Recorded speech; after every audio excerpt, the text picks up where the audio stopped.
अस्सलाम वालेकुम बेटा। प्रीवियस लेक्चर में हमने capacitance of parallel plate capacitor का रिलेशन डिराइव किया। उस रिलेशन में हमने ये समझा कि capacitance of parallel plate capacitor किन फैक्टर्स पर डिपेंड करती है। इसके साथ हमने ये देखा कि अगर प्लेट्स के दरमियान में डाई इलेक्ट्रिक इंसर्ट कर दें तो उस पैरेलल प्लेट कैपेसिटर की कैपेसिटेंस इंक्रीज कर जाती है। आज के लेक्चर में हम ये देखेंगे कि मीडियम को इंसर्ट करने से पैरेलल प्लेट कैपेसिटर की कैपेसिटेंस बढ़ क्यों जाती है। क्लियर है बात बेटा। आज का हमारा टॉपिक है बेटा electric polarization of dielectric.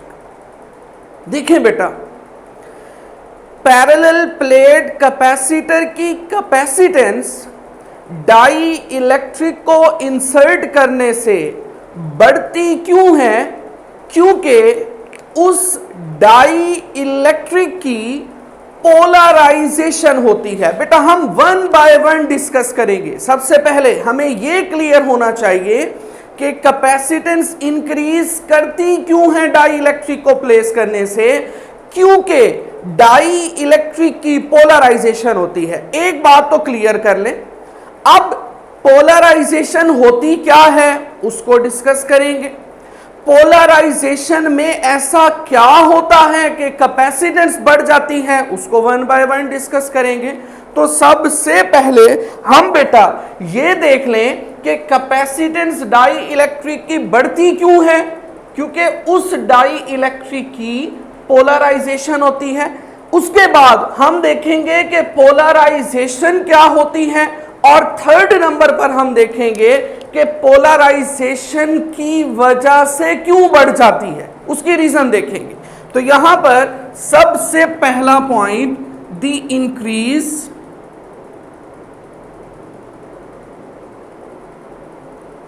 In the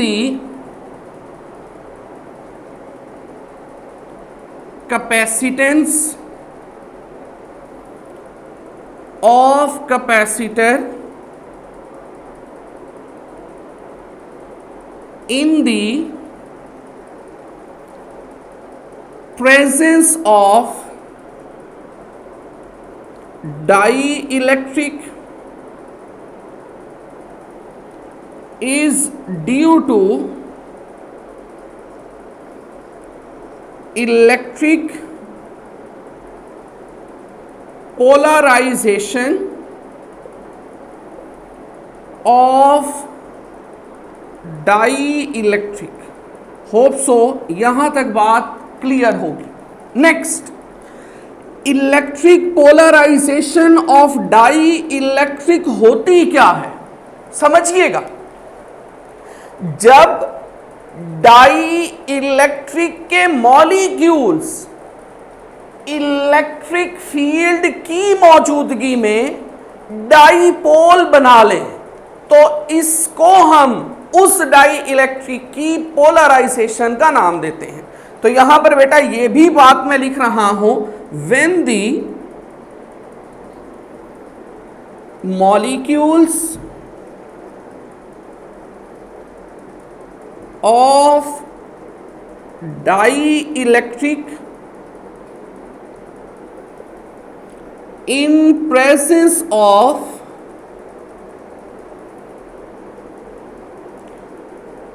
electric field becomes dipole, dipole बन जाते हैं, बना लेते हैं। Then dielectric is said to be polarized. तो डाई इलेक्ट्रिक पोलराइज्ड हो जाता है। ओके है। अब बेटा थर्ड पॉइंट यहां से देख लेते हैं कि डाईपोल क्या होते हैं। उसके बाद हम ये देखेंगे कि पोलराइजेशन में ऐसा क्या होता है कि कैपेसिटेंस इंक्रीज कर जाती है। अब देखिएगा थर्ड नंबर पर डाइपोल क्या होता है। डाइपोल के बारे में बेटा बड़ी सिंपल सी डेफिनेशन है, two equal and opposite charges separated by a small distance constitute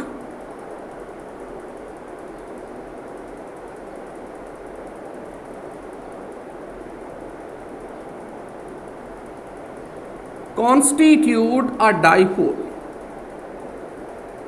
बेटा फिर से तरतीब समझिएगा, ये आपके पास सबसे पहला एमसीक्यू आया कि कैपेसिटेंस डाइइलेक्ट्रिक की बढ़ती क्यों है। डाइइलेक्ट्रिक की वजह से, क्योंकि उसकी पोलराइजेशन होती है। ये शॉर्ट क्वेश्चन आ गया पोलराइजेशन होती क्या है। उसके बाद ये शॉर्ट क्वेश्चन आ गया कि डाइपोल क्या होता है।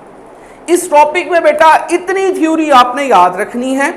नेक्स्ट जो भी प्रोसेस होगा वो बेटा आप लोगों के एमसीक्यू का पोर्शन है। एमसीक्यू के तौर पर नेक्स्ट चीज आपने याद रखनी है। अब हम फाइनल पॉइंट की तरफ मूव कर रहे हैं कि कैपेसिटर की कैपेसिटेंस डाई इलेक्ट्रिक को रखने से बढ़ती है, चूंकि उसकी पोलराइजेशन होती है। पोलराइजेशन में ऐसा क्या होता है कि कैपेसिटेंस बढ़ जाती है। अब हम इस पॉइंट की तरफ मूव कर रहे हैं। सबसे पहले बेटा आपके सामने ये दो डायाग्राम्स मौजूद हैं। इस डायाग्राम में दो पैरेलल प्लेट्स दिखाई गई हैं जो कि एक चार्ज्ड कैपेसिटर की हैं। और याद रख लें, चार्ज्ड कैपेसिटर का चार्ज कांस्टेंट रहता है। ये बेटा एमसीक्यू के लिए जहन में रखिएगा कि जब आप एक कैपेसिटर को चार्ज कर लेते हैं और बैटरी से रिमूव करवाते हैं तो उस पर कौन सी क्वांटिटी कांस्टेंट रहती है? चार्ज कांस्टेंट रहता है। इस चार्ज्ड कैपेसिटर के दरमियान में हमने जो मीडियम रखा वो बेटा वैक्यूम थी। क्लियर है बात? ये चार्ज्ड कैपेसिटर की इलेक्ट्रिक फील्ड की डायरेक्शन है फ्रॉम पॉजिटिव टू नेगेटिव। अब जब मीडियम वैक्यूम था, कल के टॉपिक में हमने पढ़ा, तो इसकी सरफेस चार्ज डेंसिटी प्लेट्स की कितनी आई थी? Q/A। इलेक्ट्रिक फील्ड कितनी थी? Sigma over epsilon not. और कैपेसिटेंस कितनी निकली थी? C वैक्यूम बराबर है Q/V।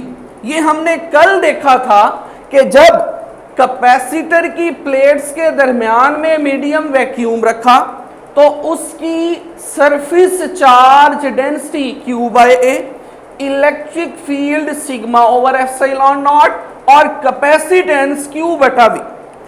अब हमने प्लेट्स के दरमियान में डाई इलेक्ट्रिक प्लेस किया।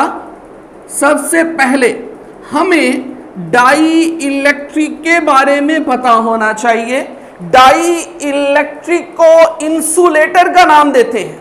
अब कोई भी चीज है बेटा वो मुश्तमिल एटम्स और मॉलिक्यूल्स पर होती है, तो ये वाला डाई इलेक्ट्रिक भी बेसिकली किसका कंपोजिशन है? एटम्स और मॉलिक्यूल्स का। इसमें एटम्स और मॉलिक्यूल्स की अरेंजमेंट इस तरीके से होती है कि पॉजिटिव चार्ज नेगेटिव चार्ज से सेंटर टू सेंटर बाउंड होता है। कोई चार्जेस मूव नहीं कर सकते फ्रीली। अब जब आप इस डाई इलेक्ट्रिक को कैपेसिटर की प्लेट्स के दरमियान में रखते हैं तो इस डाई इलेक्ट्रिक के चार्जेस खुद को इस तरीके से रीडिस्ट्रीब्यूट करते हैं कि बेटा तवज्जो से समझिएगा, नेगेटिव चार्ज पॉजिटिव प्लेट की तरफ अट्रैक्ट होता है और पॉजिटिव चार्ज नेगेटिव प्लेट की तरफ अट्रैक्ट होता है। बेटा बात समझ रहे हैं? हमने जब इस डाई इलेक्ट्रिक को कैपेसिटर की प्लेट्स के दरमियान में प्लेस किया तो फोर्सेस की वजह से इनमें मौजूद एटम्स और मॉलिक्यूल्स के एटम्स खुद को इस तरीके से रीडिस्ट्रीब्यूट करेंगे कि नेगेटिव चार्ज पॉजिटिव प्लेट की तरफ अट्रैक्ट होगा, पॉजिटिव चार्ज नेगेटिव प्लेट की तरफ अट्रैक्ट होगा। अब यहां पर गौर से समझें, दो इक्वल और ऑपोजिट चार्जेस आपस में स्मॉल डिस्टेंस पर आ गए तो क्या बन गया बेटा? डाइपोल। और हमने यहां पर पढ़ा जब डाइपोल बनाते हैं डाई इलेक्ट्रिक के एटम्स तो हम कहते हैं कि उसकी पोलराइजेशन हो चुकी है, तो मतलब इसकी क्या हो गई? पोलराइजेशन। अब बेटा टेक्निकल पॉइंट एमसीक्यू में समझने हैं आप लोगों ने। ये देखिएगा, ये प्लेट्स की इलेक्ट्रिक फील्ड की डायरेक्शन है, ओके है। और बेटा ये डाई इलेक्ट्रिक के मॉलिक्यूल्स की इलेक्ट्रिक फील्ड की डायरेक्शन है, ये डाइपोल की डायरेक्शन। ये क्या है बेटा? कैपेसिटर की प्लेट्स की डायरेक्शन। अब हमें यहां से पहला एमसीक्यू क्लियर हो जाना चाहिए कि electric field of plates is opposite to electric field of dipole. दोनों में एंगल कितना बन रहा है? 180 degree. E of plates and E of dipole कितने एंगल पर है बेटा? 180 डिग्री पर है। यहां पर बेटा पहला एमसीक्यू आपको क्लियर हो जाना चाहिए। अब मुझे नेक्स्ट बात बताइएगा, इधर जो इलेक्ट्रिक फील्ड थी इसकी ऑपोजिट डायरेक्शन में कोई इलेक्ट्रिक फील्ड इंटरनल नहीं थी। जब हमने डाई इलेक्ट्रिक प्लेस किया तो इस इलेक्ट्रिक फील्ड की ऑपोजिशन में ये इलेक्ट्रिक फील्ड आ गई, तो बेटा नेट इलेक्ट्रिक फील्ड कम हो जाएगी क्योंकि इसने इसकी मुखालफत को बर्दाश्त करना है, तो नेट इलेक्ट्रिक फील्ड क्या हो जाएगी? रिड्यूस हो जाएगी। अब नेक्स्ट पॉइंट समझिएगा, ई नेट या मीडियम की इलेक्ट्रिक फील्ड बराबर होगी electric field due to plates minus electric field due to dipole. तो बेटा इसका नतीजा क्या निकलेगा? नेट इलेक्ट्रिक फील्ड में कमी आ जाएगी। होप सो यहां तक बात क्लियर हो गई होगी। नेट इलेक्ट्रिक फील्ड में क्या आ जाएगी बेटा? कमी। तो यहां पर पॉइंट नोट कर लें, नेट इलेक्ट्रिक फील्ड में कमी आ जाती है। अब तीसरा पॉइंट, चूंकि E बराबर होता है sigma over epsilon not, electric field में कमी से सरफेस चार्ज डेंसिटी में कमी आएगी और V बराबर होता है ED के इलेक्ट्रिक फील्ड में कमी से पोटेंशियल में कमी आएगी। और बेटा फाइनल पॉइंट देखिएगा, कैपेसिटेंस बराबर किसके होती है?